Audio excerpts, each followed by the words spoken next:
Silakan. Bismillahirrahmanirrahim.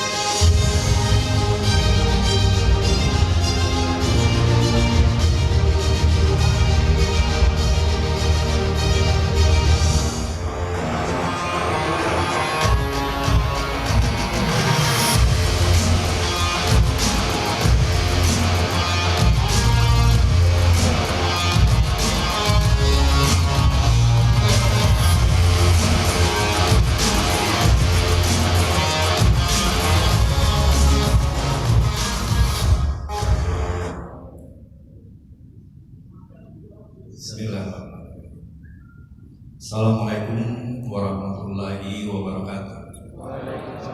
Salam sejahtera untuk kita semua. Om Swastiastu. Yang terhormat Bapak Sekretaris Jenderal Pak Profesor Aimin Naim, yang kami hormati, Pak Asep dan Pak Ade, dan semua pejabat-pejabat kantor pusat Kemendikbud, Pak Musli, dan pejabat-pejabat Kemendikbud yang dari daerah, provinsi, dan tentu Pak Tommy. Terima kasih Pak Tommy sudah mewakili Pak Ketua Umum PSSI. Jadi kami tidak mewakili Direktur Teknik dan Perdana Pasar. Dan terhormat dan sangat kami banggakan tentu para legend, pemain-pemain internasional. Ada Mas Dede, ada Kang Heri, dan ada Firman Utina. Nanti kalian anak-anak semua bisa sharing dengan beliau semua. Dan anggota Departemen Teknik Pak Tommy saya ajak semua Pak Tommy ke sini. Ada Coach Yeyen, ada Coach Mundari Karya, ada Bu Papat, ada Aldi, ada Berry di pengembangan Asprov di bidang teknik Pak Tommy. Dan yang terakhir yang paling kami cintai adalah generasi baru pesepak bola Indonesia ke depan, dan tepuk tangan untuk beliau semua.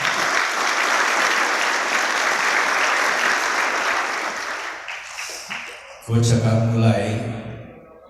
Indonesia akan hebat oleh orang Indonesia sendiri.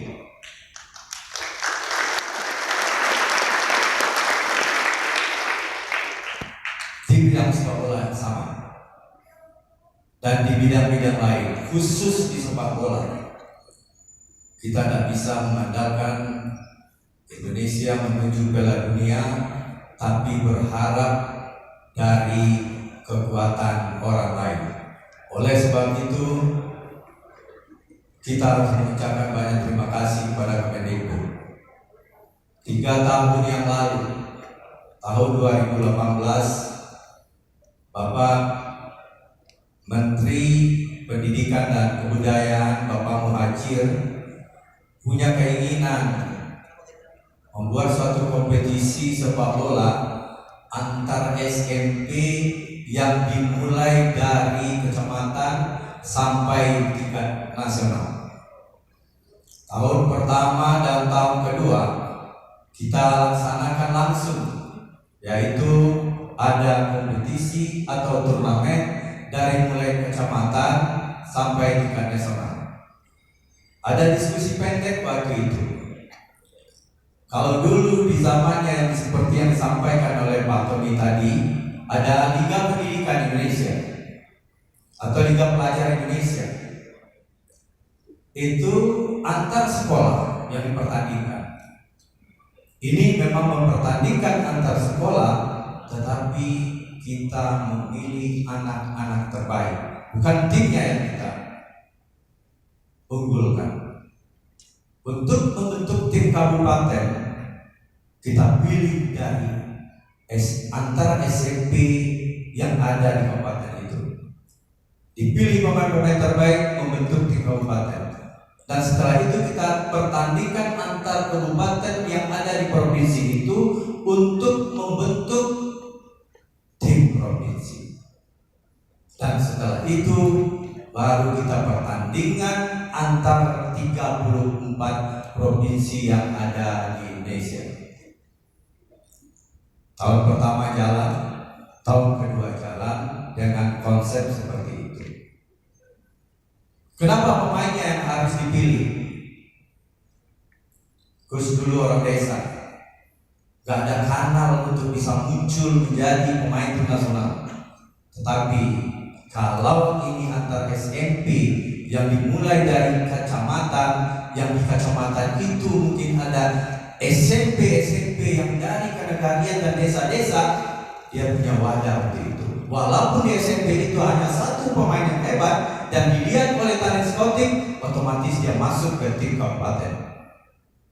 Tetapi kalau sekolahnya yang kita pentingkan, ada satu Messi yang disenola diturunkan di SMP A, cuma satu pemain, tetapi 10 gak pandai main bola, dia kalah.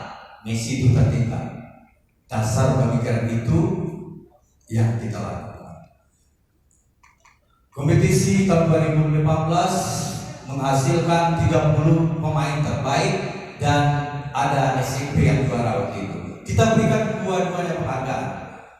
Yang pemain-pemain terbaik yang terpilih, kita berikan kesempatan dia belajar ke Juventus selama 3 minggu waktu itu. Bagi SMP-nya yang juara, kita juga memberikan kesempatan untuk pergi ke Juventus perwakilan yang di Jepang. Termasuk yang kedua kemarin juga ada penghargaan yang kita berikan dan ada takdir baru bagi kita, pandemi di musim ini. Tetapi kami mengucapkan banyak terima kasih kepada teman-teman yang punya inovasi dan kreasi. Dan saya pikir ini inovasi baru dan terlaksananya GSP ini untuk kita semua ketahui, hanya 3 kegiatan sepak bola yang ada di tahun ini. 1, TC Tim Nasional Indonesia. Yang kedua, kepelatihan yang dilakukan oleh bidang pelatihan di PSSI. Yang ketiga, GSI ini. Tepuk tangan untuk GSI. Tentu pemilihan ini jauh dari ideal, tetapi setidaknya ini adalah inovasi yang ada. Dan saya berpikir kemarin saat masih di Kroasia, saat saya menerima berita bahwa kita akan adakan pemilihan pemain dari mulai tingkat provinsi itu dengan garing, dengan mengirimkan video dan para talent scouting menganalisa dan melihat di situ. Kalau ini ada dulu, mungkin saya akan melakukan belusukan dari Sabang sampai Merauke. Jadi apa yang kita adakan sekarang adalah bentuk baru dan cara baru, dan ini bisa akan menjadikan inovasi dan masukan bagi tim talent scouting PSSI nanti. Kalau seandainya pandemi ini berlarut-larut, belum tentu pandemi kapan berakhir, tapi kita tidak perlu mengalah dengan pandemi ini. Oleh sebab itu, ada 2 hal yang akan kita dapat nanti. 1, TC akan dilakukan nanti oleh para pelatih.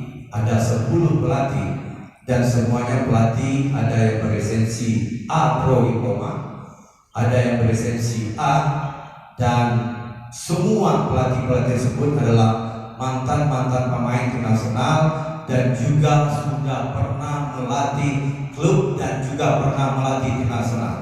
Oleh sebab itu, kalian harus menggunakan kesempatan ini dengan baik. Yang kedua, ada tim talent scouting sebanyak 14 tim talent scouting. Dan Gus yakin sekali beliau adalah tim talent scouting yang bisa diandalkan untuk memilih 150 anak terbaik yang sudah terpilih, akan dijadikan 30 anak terbaik yang itu akan dijadikan bank data untuk tim nasional next U16 yang akan datang.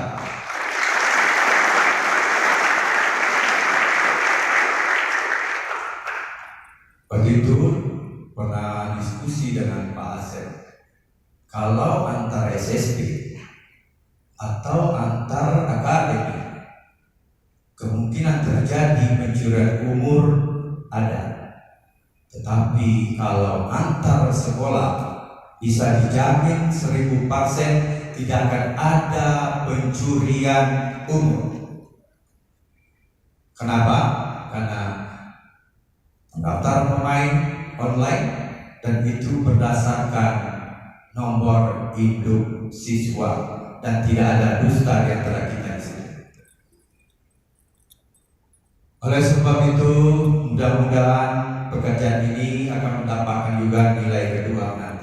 Di samping nanti nilai teknis, setelah ini kita menemukan protokol kesehatan, cara berlatih sepak bola di masa pandemi. Makanya kemarin kita sangat sesalkan sekali kompetisi tidak berputar. Kapan kita mau bisa mendapatkan pengalaman cara untuk berkompetisi di masa pandemi? Tuhan mengatakan makhluk yang paling sempurna itu manusia. Oleh sebab itu jangan sampai kalah kita dan juga jangan terkalah.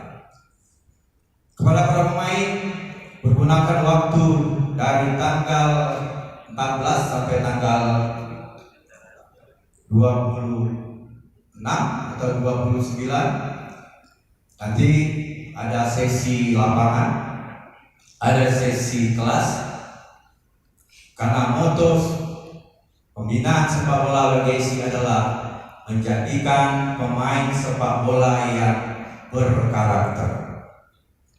Jadi banyak materi-materi nanti yang akan kalian dapatkan selain materi teknis di lapangan.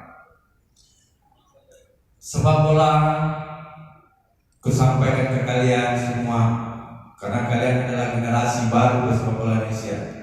Sepak bola tidak hanya bicara kalah menang. Kalian harus bangun nilai-nilai lain dari kalah menang itu. Sepak bola membuat orang bikin kejujuran. Sepak bola membuat orang menjadi pantang menyerah.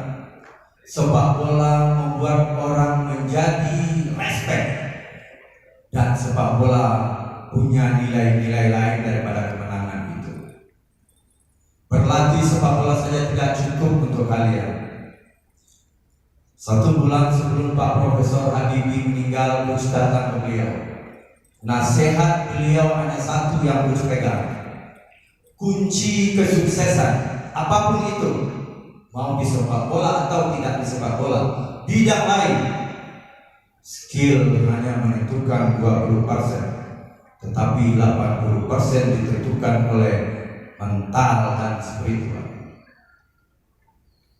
Jadi kalian jangan bangga punya skill bagus, tetapi kalau mental kalian tidak bagus dan spiritual kalian, bagaimana hubungan kalian dengan Tuhan kalian tidak bagus, kecil skill kalian itu.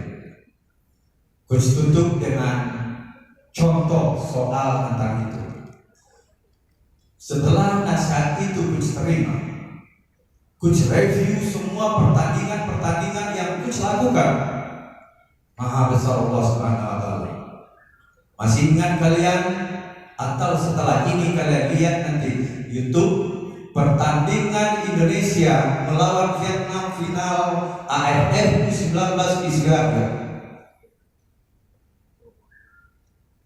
2 kali 45 menit kita susun pemain berdasarkan skill coach dan Coach Nur Sailan dan Coach Jarod berdiskusi bahwa 11 pemain terbaik berdasarkan skill kita turunkan di line up. Apa yang terjadi? Main draw 1-1. Babak kedua kita berdiskusi ganti pemain untuk menang, masih draw. Berlanjut 2 kali 15 masih draw. Semua upaya, tata cara, taktik, strategi dilakukan. dengan mengandalkan skill dan kemampuan logika masih draw. Dilanjutkan 5 tendangan penalti. Penendang 5 Indonesia ditentukan dari hasil latihan di Stadion Jenggolo di Sidoarjo. 5 orang pemain terbaik untuk menendang penalti waktu itu, termasuklah Evan Dimas, Zulfiandi. Kenapa yang 5 itu ditetapkan? Tidak ada kita berbeda pendapat satupun, baik Coach Jarod, baik Coach Nur saya. Karena dia secara skill dia yang terbaik. Evan Dimas setiap latihan, setiap menendang penalti tidak pernah tidak masuk. Zulfiandi tidak pernah tidak masuk. 5 penendang, Evan tidak masuk, Zulfiandi tidak masuk. Yang ke-6 Coach tunjuk lagi. Yang ke-7 Coach tunjuk lagi. Tapi saat yang ke-7, yang ke-8 Coach Jarod saksinya, Coach rendahkan diriku serendah-rendahnya. Tuhan, tolong saya dan maafkan saya Tuhan. Saya tak mampu untuk menetapkan penendang ke-8 Tuhan, tolong Tuhan. Saya ingin Indonesia setelah 22 tahun pernah juara, saya ingin juara. Saya tak ingin orang di Stadion Sidoarjo menangis keluar setelah. Tuhan, tolong Tuhan. Saya ingin mewujudkan cita-cita ibu saya dan doa ibu saya. Mudah-mudahan anak saya berguna bagi keluarga dan bangsa. Tolong Tuhan. Bukan pakai Rabbana atina fid dunya hasanah, bahasa Indonesia. Dan khusus dijawab oleh Tuhan. Ilham Udin penendang yang tidak pernah masuk di latihan.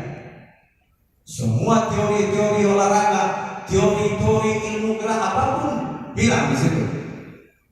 Ya taruh bola, nanti kalian bisa lihat di YouTube, dia mundur hanya 2 langkah.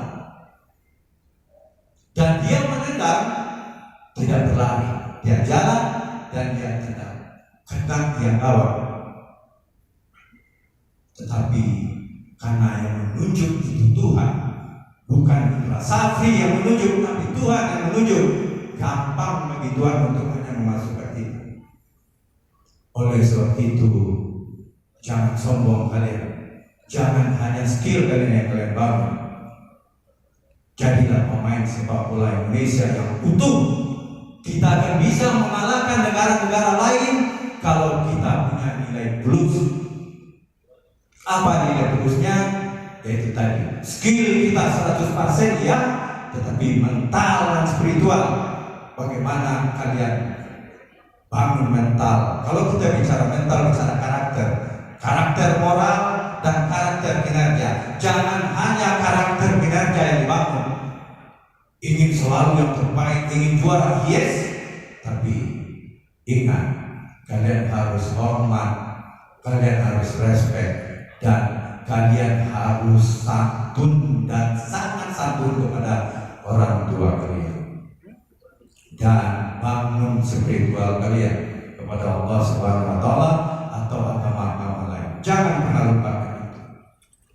Mudah-mudahan dengan kita membangun sepak bola Indonesia dengan skill dan mental dan spiritual yang baik, Indonesia 5-10 tahun yang akan datang akan muncul pemain-pemain sepak bola yang utuh dan seutuh-utuhnya dan berkarakter. Dan kita berharap mereka lah yang akan menaikkan, mengangkat nama bangsa dan negara kita ke depan. Kalian orangnya. Bukan Firman Utina, bukan Supriyono lagi, bukan Yayan Jimena lagi, bukan Mudari lagi, bukan Denny Sulaiman lagi, bukan Kak Hedi Supriyanto lagi. Kalian orangnya. Oleh sebab itu, percaya diri dan camkan yang tadi. Indonesia akan hebat oleh orang Indonesia sendiri, berdiri di kaki sendiri dan semangat. Terima kasih. Assalamualaikum warahmatullahi wabarakatuh.